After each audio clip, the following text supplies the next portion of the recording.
这个大学生被指控为强奸杀人犯，在律师和检方的刑量交易下，为大学生争取到13年最少的刑期。结果男人却在法庭上拒绝认罪。大家好，我是韩剧 TV， 今天我们接着看某一天第5集。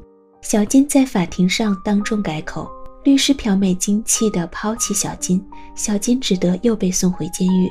白虎帮老大逼小金帮自己拿香烟，向来不抽烟的小金最近居然频繁买烟。杜志泰就好奇跟过去看看，发现了小金在被白虎帮欺负。杜志泰带着他包扎完伤口后，为小金去向白虎帮老大寻仇。杜志泰暴力逼迫他向小金道歉，而赶来的狱警还把他关进了小黑屋。小金心惊胆战地看完全过程，只能说杜志泰真不愧是监狱里的老大，连狱警都得听他调遣。但杜志泰不是白白帮他报仇的，他需要小金帮忙跑腿去趟医院作为回报。就这样，小金挨了1针止痛剂，兔子把他胳膊捏脱臼，抱着受伤的胳膊去了趟医院，被包扎好又给送了回来。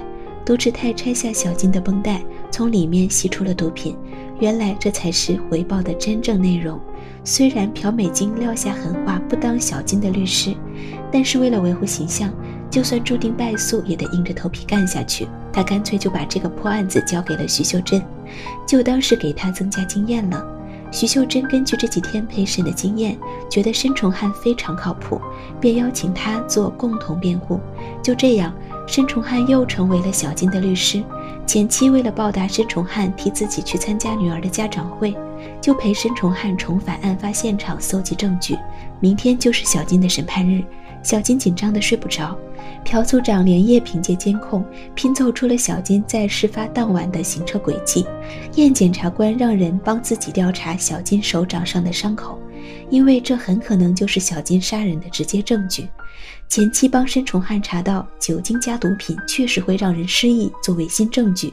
庭审当日，验检察官先放出菊花尸体上的13处刀伤，指责小金犯案后毁灭证据逃跑，至今还死不承认。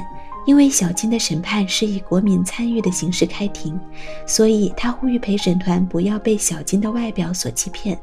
陪审团的立场几乎一边倒地压向验检察官。申崇汉安慰小金放轻松，然后开始了他的陈述，说小金只是平凡无奇的单纯大学生，怎么会对初次见面的女性连捅13刀？他希望陪审团抛开成见，仔细辨别检方话语的不合理处。陪审团觉得有理，但验检察官又放出小金血检和他毁灭证据的痕迹照片，现场小金的指纹和 DNA 多得数不清。申崇汉指出，小金毁灭证据的痕迹才是最不可疑的，因为凶手若是有预谋杀人，那根本不可能留下这么多的证据。验检察官又拿出从小金身上搜出的刀，这刀上沾有菊花的血迹，并且结合小金手掌上的伤口，认为小金是在行凶时误伤到自己造成的。而申崇汉拿出酒精和毒品会有失忆的副作用反驳，有理由证明小金当时失忆不记得了。验检察官提议带所有人重返案发现场验证，陪审团全票通过这个方案。